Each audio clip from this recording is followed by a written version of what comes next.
In the year 1783, the Continental Army, under the leadership of George Washington, defeated the British. After the war, the newly formed Congress wanted to make him the president. Hey, listen, don't make me the president, or whatever you're gonna call that position. Alright? I mean it, I'm not interested, alright? Let's make him the president. So here's a list of things he did as a president. He set up the first cabinet, including the Secretary of State, Treasury, War, and the Attorney General. He established the Supreme Court and kept the US out of European wars by declaring neutrality. Under his administration, Alexander Hamilton built a strong national bank and a financial system for the country. He also ended the Whiskey Rebellion. Back then, some farmers in Pennsylvania got mad about a new tax on whiskey. They started protesting, attacking tax collectors, and even talking about rebellion. Washington took one look at that and said, "Not on my watch." So he personally led an army of 13,000 and beat their asses. Some say Washington had an easy presidency, but it's important to know that his job was to define the presidency in totality. The man literally had no roadmap. Whenever he woke up on any given day and said, "I'm gonna do this," it became a guideline for the position. And I gotta say, he did a great job and set the bar very high. But the best thing he did, in my opinion, was this. At the end of his second term, he had the entire country to himself. He could have just called himself the king. He could have been a dictator with unlimited power. But he said, "Nah, I'ma head out to my farm." So he went all Cincinnatus on everyone and went back to Mount Vernon. Okay, one thing I didn't mention about him is that he owned slaves and didn't free them during his lifetime. So yeah, even he had his own flaws. In the year 1799, after riding in cold weather, he got pretty sick. Idiot doctors thought draining his blood would make him better, and well, it didn't. And his last words were, "'Tis well." He died, and to this day, he is considered one of the best presidents of the United States. After Washington, he ran for president and won against Jefferson. During his presidency, France and Britain were at war. And since America was improving its trade relations with Britain, the French thought, "So, you've chosen death." And they started attacking American ships. So Adams sent diplomats to France to work things out. But some French agents named X, Y, and Z said, negotiations. Of course, we're just a bit sick, you know? Yeah, it's the can't negotiate unless you pay me some bribe disease. So of course, Adams didn't pay them up. And this made Americans hate the French and want to go on a full-scale war with them. But Adams thought it was a stupid idea. So the US built up its navy and started to fight back against the French ships that attacked them. This was sort of a quasi-war, and they took over 80 French ships. One of the things he did that gets really criticized is the Alien and Sedition Acts in 1798. Imagine you're in the US at the time. The government is super paranoid about spies and people criticizing them. So Adams passed 4 laws called the Alien and Sedition Acts to get the troublemakers. Alien Acts made it really hard for immigrants to become US citizens. How? Instead of 5 years, they had to wait 14 years to become a citizen. It also allowed him to deport or jail any foreigner if he thought they were dangerous. This croissant tastes great. Jail him, he's French. And Sedition Acts made it illegal to publicly criticize the government. John Adams stinks. I hate the poopy John Adams. Poopy. So yeah, this was kind of against the First Amendment. As for the French, the tensions between the two sides were getting higher, but Adams secretly sent diplomats to talk things over. But his own party and lots of people at the time hated him for this decision because they wanted war. However, this also somehow paved the way for the Louisiana Purchase. At the end of his first term, he ran against Jefferson but lost, and following the footsteps of Washington, he peacefully accepted the outcome. But he was angry that he lost, so he packed up his things and didn't even stick around for Jefferson's inauguration and went back to his farm in Quincy, Massachusetts. Although he hated Jefferson as a rival during his presidency, afterward they went back to being buddies, and they both died on the same day, July 4th, 1826.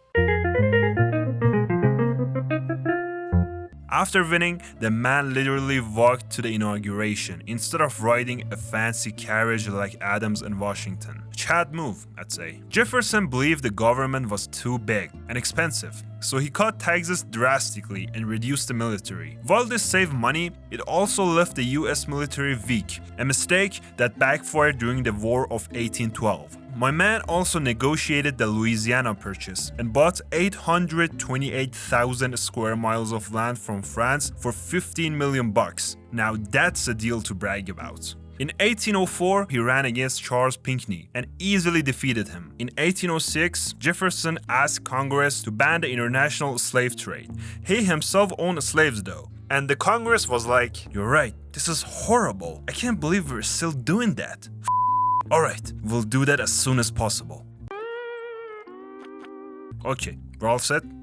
You good? Okay, now it's time to set the ban. At the time, Britain and France were still at war, and even though France had an agreement with the US, they kept attacking American ships anyway. So Jefferson had to do something. Here were his options. 1. Build a stronger navy to defend US ships. 2. Ban all trade with foreign countries to stop the attacks. And 3. Send a letter to Napoleon calling him a short Italian. Guess which one he chose? That's right, the dumbest one. He went with option 2, the Embargo Act of 1807. The result? Instead of punishing Britain and France, the US economy collapsed, and people hated Jefferson for it. After his second term ended, he didn't run for a third term, although he could have. Jefferson did some great things, like subscribing to my channel, but no one can deny that he also did some horrible things. Not gonna mention them here though, but you could look it up. Okay, but regardless of the horrible things he did and his faults, the country wouldn't exist without him. Alright, let's end this section with a great line from epic rap battles of history. "Man, you did some good things, I ain't denying your fame. I'm just saying that they need to put an asterisk next to your name." In 1808, Madison ran for the president and won easily. Around this time, American ships were still getting attacked, and the British even kidnapped American sailors and forcefully made them join the Royal Navy. Because of the not-so-brilliant Embargo Act, the economy was weak, so he replaced it with the Non-Intercourse Act, which only banned trade with Britain and France, and not all countries. Later, he signed Macon's Bill. "Dear Britain and France, if you stop attacking us, we'll trade again. Alright, we won't attack. Let's trade. But you should block the trade with Britain altogether." So Madison restored the trade, but Napoleon tricked Madison and kept attacking US ships anyway. During his presidency, Native American leader Tecumseh was organizing tribes to resist American expansion. His brother, the Prophet, led an attack on American troops during the Battle of Tippecanoe, but the US forces led by the future President William Henry Harrison won. And guess who financed the natives? The British. In 1812, after putting up with the British for years, Madison said, "That's it, we're going to war." Although they weren't really prepared, the US truly struggled in the war. They first tried to invade Canada, which was a British colony at the time, but failed. Then Britain blockaded the American coast, which hurt the economy. Things got even worse when Britain invaded Washington, D.C. and burned it down, forcing Madison to flee the city with his wife Dolly. By the end of the 1814, both sides were tired of fighting and signed the Treaty of Ghent. Neither side really won, but the British stopped impressing sailors, so Americans were proud for standing up against the bully. After the war, Madison strengthened the military and established the second bank of the US and also improved the infrastructure. During this time, nationalism rose and the country entered the era of good feelings. Madison left office in 1817 as a respected man. He died in 1836, making him the last founding father to pass away. In 1816, Monroe ran against Rufus King and won easily. And first, he took a tour across the US to see how everyone was doing and started to strengthen the military. In 1818, Andrew Jackson, without a permission, raided Florida, which was a Spanish territory back then, and executed 2 British men he accused of helping the natives. This caused a lot of problems, but later on, Spain said, "It sucks that you invaded our territory, but we've got our hands full dealing with our own problems right now. So take it. Hope someday this cursed land becomes infested with criminals, old people, and drugs." So the US finally got its PP, but they promised not to mess with Texas. Monroe also agreed with Britain on the US-Canada border and shared Oregon with them for the time being. A year later, the country faced the Panic of 1819, which was the first economic depression in the US history. Through the Missouri Compromise, Missouri became a US state as a slave state, and Maine entered as a free state. For his second term, he ran unopposed, literally, and won. One of the most important things he did in his second term was issuing the Monroe Doctrine in 1823, which basically told Europe, back off, please. This is the Western Hemisphere. Stay out and we'll stay out of Europe. Okay, but you're weak. We burned down your capital a while ago. That's not important right now. The Monroe Doctrine had two main points. 1. No more colonization in the Americas. And 2. No interfering with the independent nations in the Americas. After his presidency, he went broke and unfortunately died in debt. In 1824, Adams ran against Andrew Jackson. When no candidate won a majority, the House of Representatives decided the election in Adams' favor, and Jackson supporters called it the corrupt bargain. And well, they sure as hell decided to get revenge. So here's how John Quincy Adams' presidency went. Alright lads, we should create a national university for science and literature and train our future leaders there. Now, listen to this. A National Astronomical Observatory. Huh? Are you crazy? That looks like a lighthouse in the sky. Hell no. Alright, this one's good, I promise. Big roads, canals, railways, and massive infrastructure to fully connect this great new nation. Federal money for state projects? Nah, that's each state's concern. So yeah, they broke his balls any chance they got, and his presidency was basically a 4-year battle against an uncooperative government. Regardless of not getting much support from the Congress, he did build lots of roads and canals, but he couldn't do the whole thing, and the projects were later pursued by future presidents. In 1828, he signed the Tariff of Abominations, which increased taxes on imported goods to protect American businesses. And for his second term, after a brutal election, he lost to Jackson and left Washington bitter and disappointed. After losing, he went back to the Congress, worked against slavery, and tried to prevent it from spreading to other territories. And he died in 1848 while on the job. He introduced us to the spoil system, which was basically replacing government workers with his loyal supporters, whether they were qualified or not. He passionately hated Native Americans and tried his best to remove them from their own land, so he signed the Indian Removal Act, which moved them to the west of Mississippi, and the ones who resisted were mercilessly killed. He also did this. Hey, Kentucky here. Would you give me some money to build some roads? Hell no, get your own money. I am paying for your state projects. In 1832, he vetoed the second bank of the US because he thought banks sucked and only helped rich people. Also around this time, southern states led by South Carolina were really mad about the high tariffs and said, yo, if you don't fix it, we're gonna leave the US. After hearing this, Jackson was super pissed and said, what? What did you say? Try it. I dare you. He easily won the second election against Henry Clay. Around this time, South Carolina was still threatening to separate from the US, so he sent his troops down there, but the Congress eventually lowered the tariffs and South Carolina backed down. In 1834, we had the first assassination attempt on a US president. It basically went like this. President Jackson, I've come here to kill you. Get ready to die. Get ready to die.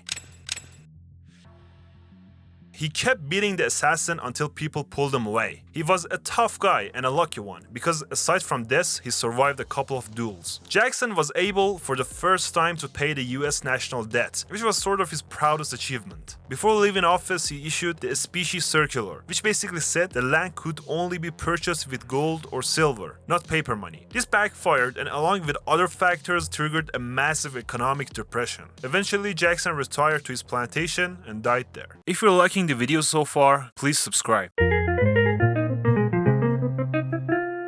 Martin Van Buren was Andrew Jackson's right-hand man, and when he took office in 1837, the country was already in an economic crisis thanks to Jackson's policies, so he became the scapegoat. Instead of bailing out the banks, he said, no, government shouldn't interfere with the economy. This made him even more hated, and boy oh boy, he took all the blame, to the point that newspapers were calling the man Martin Van Buren. So I just separated from Mexico. I wanted to know if you're interested in making me your state. Nuh-uh. I don't want a war with Mexico right now. That's the last thing we need. Yo, but we need Texas. Let it become our state. We need another slave state. He also had to carry out the Trail of Tears, although it was Jackson's idea, but Van Buren was the one who had to enforce it. In 1840, the country was still struggling and he couldn't do anything about it. Later on, he ran for re-election, but got crushed by William Henry Harrison. After winning the election, he gave the longest inauguration speech, over 8,400 words, which took him around 2 hours. And because it was rainy and he didn't wear a coat, he caught a cold. In the following days, he met with his cabinet and planned a special session of Congress. A day later, he got sick with pneumonia and died only 32 days after entering office, making him the first president to die in office. After Harrison's death, John Tyler, his vice president, said, "Hold my beer," and immediately claimed presidential powers. One of the first things he did was vetoing a bill to re-establish the National Bank, which was basically what his party, the Whigs, were fighting for. So he went rogue against his own party. About the Whig Party, they were basically anti-Jackson and believed that Congress should have the upper hand, not the president. So the Whigs got pissed and kicked him out of the party. And of course, his entire cabinet was angry too, so they all resigned in protest. Except for one guy. He kept blocking the laws that Congress wanted to pass, and he almost got impeached for it. The most important thing he did during his presidency was adding Texas to the United States. Texas had been its own country since breaking away from Mexico in 1836, and Tyler wanted it badly, so he worked hard to get the Congress to approve it just days before he left the office. He didn't run for a second term, and after his presidency, he turned his back to the Union and joined the Confederacy when the Civil War broke out. So, kind of a traitor, I'd say. And the craziest thing that I've heard about him is that the man was born in 1719, and somehow one of his grandkids is still alive.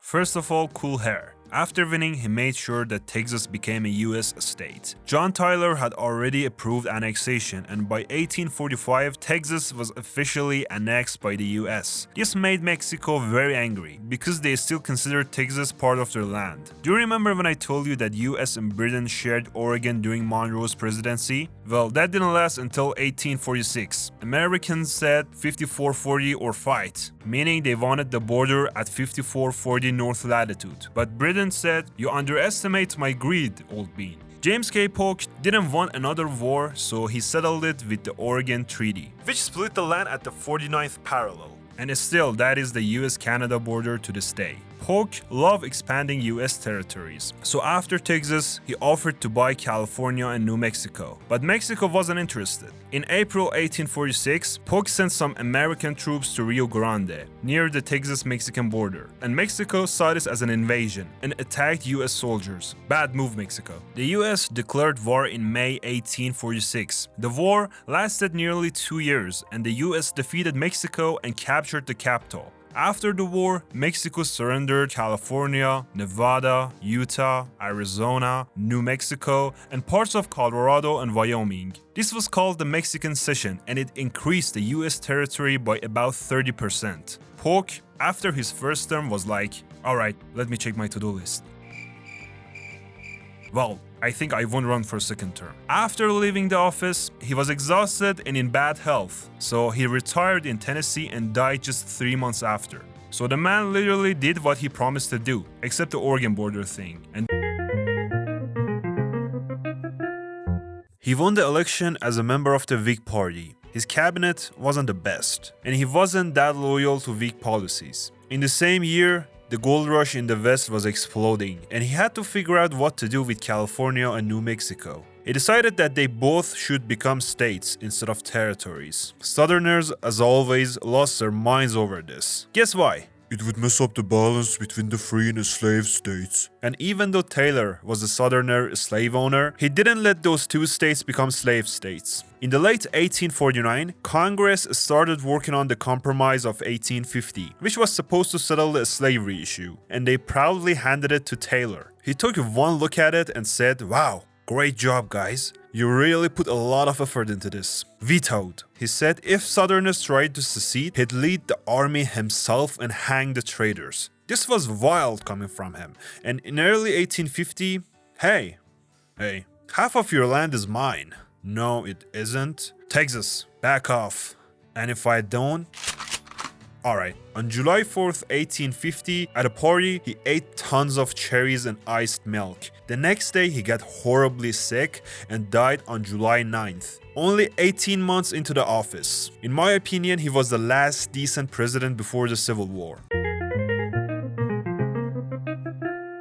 Okay, before we start, I gotta say, I loved him in 30 Rock. Great performance. Anyways, after Taylor's sudden death, Millard Fillmore, his vice president, took office. The first thing he does is to fire Taylor's entire cabinet and replace them with Compromise of 1850 fans. Unlike Taylor, he supported and signed the Compromise of 1850. The compromise included California becoming a free state, New Mexico and Utah could decide for themselves on slavery, Texas couldn't take half of the New Mexico, but here's $10 million for your troubles. And the notorious Fugitive Slave Act, which required citizens in free states to help return escaped slaves to their owners. This law made him really unpopular in the North. In the 1852 election, the Whigs didn't even let Fillmore run for the re-election, and he left office very unpopular. Since the Whigs dumped him, he joined the Know Nothing Party and ran again in 1856 but lost. Overall, he wasn't a good president, but at least Queen Victoria had the hots for him.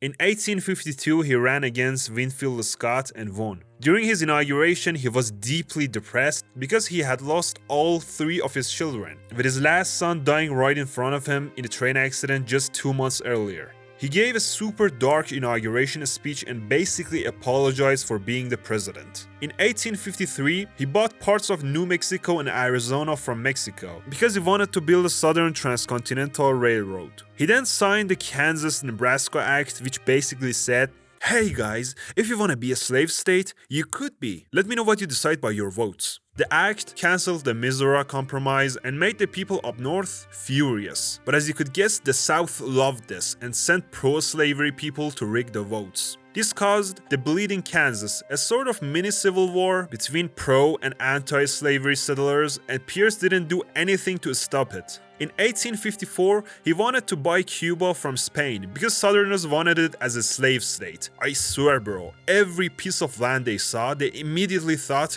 slave state. But it didn't work out. In my opinion, he shouldn't have run in the first place. I think he was a good person, but also a broken man, who wasn't fit to serve and only paved the way for the Civil War to occur. The Democrats didn't let Pierce run for a second term. Instead, they picked James Buchanan. Pierce left the office very hated. He eventually became an alcoholic and died in 1869.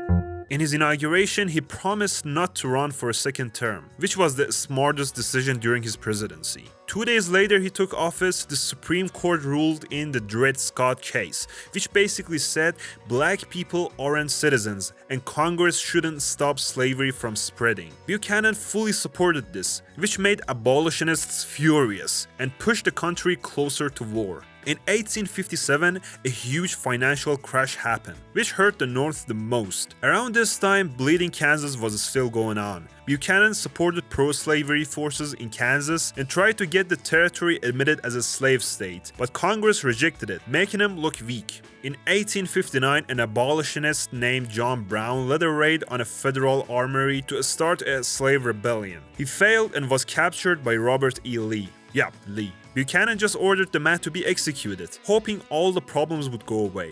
After his term, Buchanan didn't run again. At the time, the Democratic Party was divided, with northern and southern factions running separate candidates. So the South warned, if that bearded tall guy wins, I'm gonna leave. So Lincoln won the election, and in December 1860, South Carolina officially left the US. And guess what Buchanan did? In a speech he basically said, well, what they did was illegal, and we can't do nothing about it.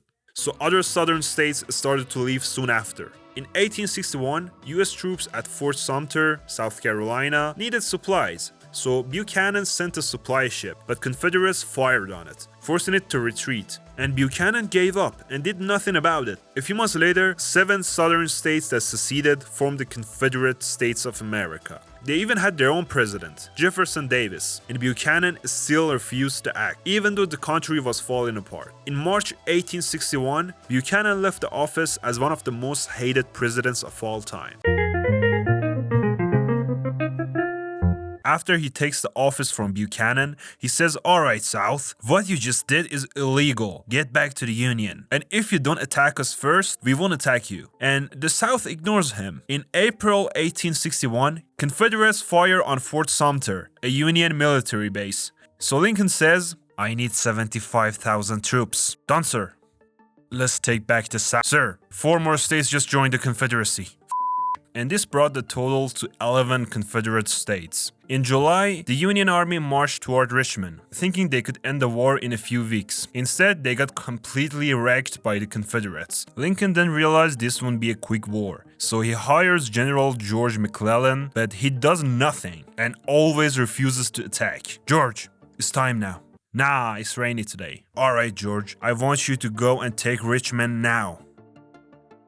"Alright, that's enough for today." "George, I want Lee's army crushed." "Sir, they're tired and outnumbered. We can destroy their army right now." "Nah, I'm too tired." So Lincoln realizes that he sucks, so he fires him. In 1862, Lincoln declares that all slaves in Confederate states are free. This changes the war. Now it's officially about ending slavery, not just saving the Union. As a result, black soldiers joined the Union Army and strengthened their forces. Later on, in the Battle of Gettysburg, the Confederates lose badly. And a few months after the battle, Lincoln gives the legendary Gettysburg Address, a short but powerful speech about democracy and freedom. In 1864, Lincoln picks Grant as his top general, because unlike the others, he actually fights and wins the battles, instead of just sitting around. After his first term, Lincoln runs for re-election and wins against George McClellan.